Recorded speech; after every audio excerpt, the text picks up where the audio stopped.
Sawmill એક technical setup સાથે શરૂઆત કરીએ. 12 સેશન્સથી લોઅર હાઈસ અમુક સેશન્સ એક્સેપ્શનલ હતા, પરંતુ એ અટક્યું ગઈકાલે.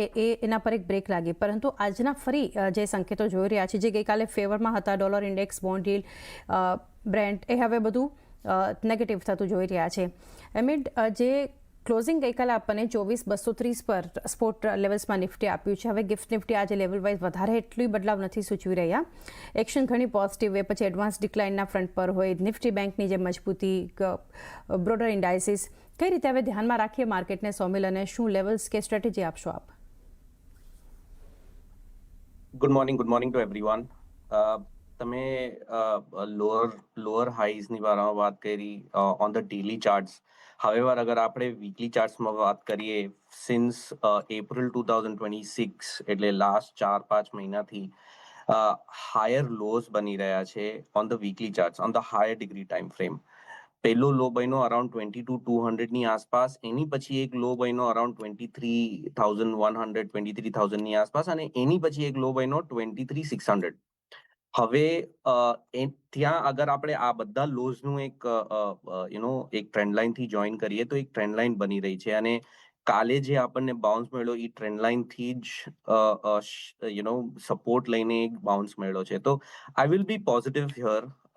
ડેફિનેટલી થોડો કોશિયસ છું. ધ ઓનલી રીઝન ઇઝ કે 20-40 ડેલી મૂવિંગ એવરેજની 20 ડેલી મૂવિંગ એવરેજની નીચે ચાલી રહ્યા છે, 200 ડેલી મૂવિંગ એવરેજની નીચે ચાલી રહ્યું છે નિફ્ટી, અને 40 ડેલી મૂવિંગ એવરેજની આસપાસ ચાલી રહ્યો છે. તો I'll B a little cautious, કેમ કે એવરેજીસની નીચે ચાલી રહ્યો છે, અને લો ટોપ લો બોટમ બની રહ્યો છે.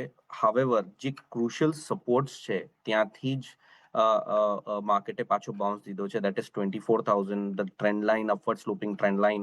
મોમેન્ટમ ઇન્ડિકેટર્સનું નીચેનું સાયકલ લોઅર ડિગ્રી ટાઈમ ફ્રેમમાં કમ્પ્લીટ થઈ રહ્યું છે, એટલે અહીંયાથી પોઝિટિવ છું, બટ ડેફિનેટલી કોશિયસ પણ છું.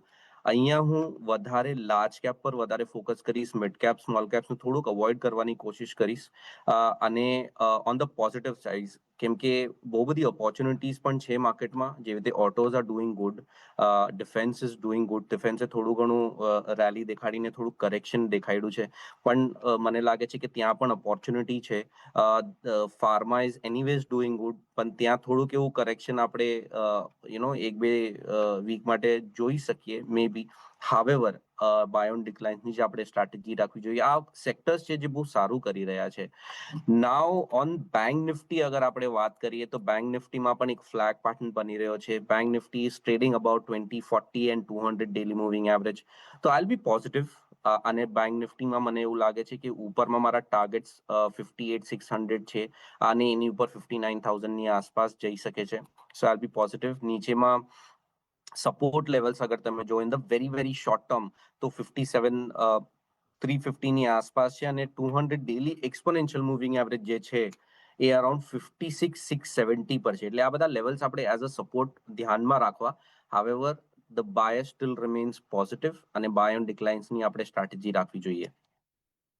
Positive 12 dips, 57,350 support Nifty bank માટે, 58,659,000ના લેવલ્સ ધ્યાનમાં રાખો. ઓટો, ડિફેન્સ, ફાર્મા બધા પર ફોકસ, અને આગળ ચર્ચા કરીશું. સુનિલજી, ફંડામેન્ટલી અત્યારે માર્કેટને સમજીએ, કારણ કે અત્યાર સુધી બજારમાં જે એક વોલેટિલિટી આપણે જોઈ રહ્યા હતા, પરંતુ પોઝિટિવ ભારતીય બજાર માટે હતું Q1 અર્નિંગ્સ, એટલે કંપનીઓ એક રિએક્શન જે છે, એક સપોર્ટ ક્યાંક ને ક્યાંક માર્કેટને આપતી, જે હવે રિએક્શન આપણને જોવા નહીં મળે. એની સાથે સાથે એ જ યુએસ ઇરાન વચ્ચેનો તણાવ, કંઈક ને કંઈક અપડેટ રોજ આપણે જોઈએ છીએ. બજાર માટે, ભારતીય બજાર માટે અત્યારે જે ક્યુઝ અગર જોવા જઈએ, અને ઓવરઓલ લોંગ ટર્મ માટે કઈ રીતનો સમય અત્યારે માર્કેટમાં આપ જોઈ રહ્યા છો? ગુડ મોર્નિંગ ચાંદની, અને તમારી વાત સાચી છે કે Q1 સિઝન હવે લોકોનો ડિસ્કશન વિષય નથી રહ્યો. 20% ગ્રોથ જેવું જોયું, x BFSI, x OMC. This is a very good growth, અને આઈ થિંક એક વસ્તુ બહુ સવારે બનશે કે આપનું જે ઇન્ડિયા ઇન્કનું જે ગ્રોથ પ્રોસ્પેક્ટ છે કદાચ રિવાઇઝ અપવર્ડ થશે આ જૂન નંબર્સ પછી, અને some of this broking firm have started doing that. મારું એવું માનવું છે કે India's GDP number will also get revised upward, purely because the economy is doing extremely well. ઓટોના નંબર સારા છે, GST ના નંબર સારા છે. આપણે જે ડિરેક્ટ ટેક્સ કલેક્શન અત્યાર સુધી જે જોયું છે, I think that's holding up extremely well. તો આ બધા, અને પ્લસ જે ટોલના ડેટા આવ્યા ગઈકાલે, that's also shows a very significant jump. તો ઓવરઓલ એમ લાગી રહ્યું છે કે Indian economy is doing extremely fine. So there are no concerns despite challenges on the Strait of Hormuz.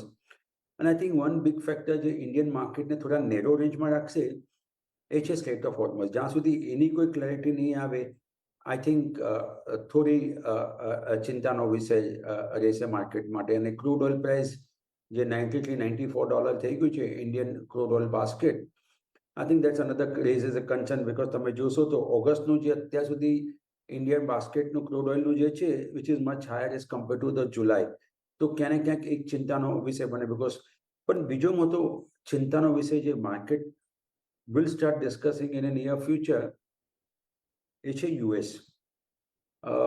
ક્યાંક ને ક્યાંક એમ લાગી રહ્યું છે કે યુએસના થોડા વળતા પાણી આવી રહ્યા છે.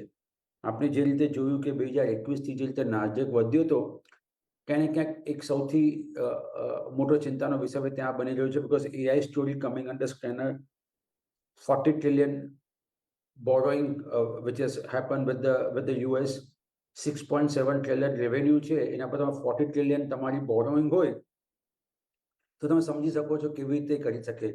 અત્યાર સુધી લોકો યુએસને પૈસા આપ્યા હતા વધારે ચિંતા વગર.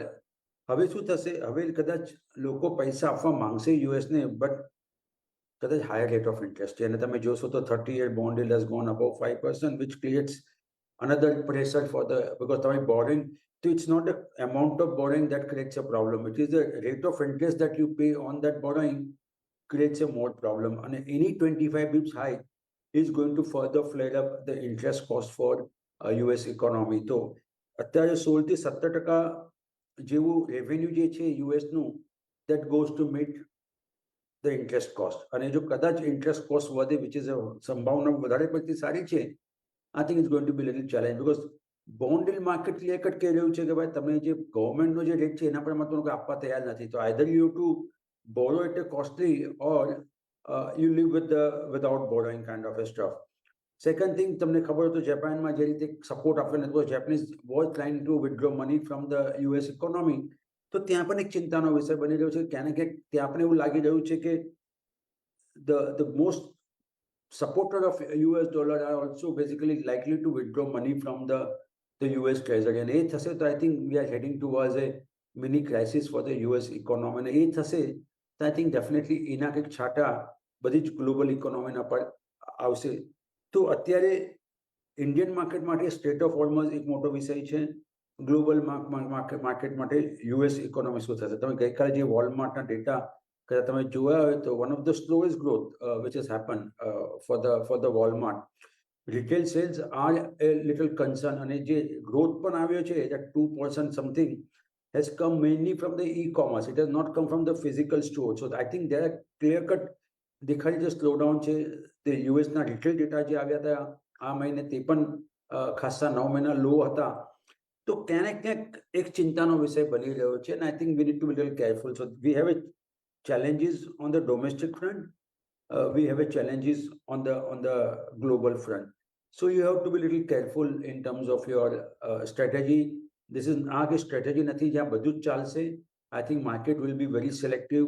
જોશે અને જે કંપનીમાં ગ્રોથ દેખાતો હશે એ કંપનીમાં માર્કેટ ચાલશે. પછી overall market I think will for some time will remain in the narrow range. પણ જ્યારે પણ સ્ટ્રેટ ઓફ હોર્મઝનું એક સોલ્યુશન મળશે, ઇન્ડિયન માર્કેટ ચાલશે ને ભાગશે, દોડશે. કેમ કે બાકી બધા પરિબળો ઇન્ડિયન માર્કેટ માટે ઘણા સબળ છે. જે રીતે એફપીઆઈનું investment for the month of August is very very positive. જુલાઈમાં પોઝિટિવ હતું, ઓગસ્ટમાં પોઝિટિવ હતું. તો liquidity is making a strong comeback, અને એ હોય તો it sustains a market long term trend.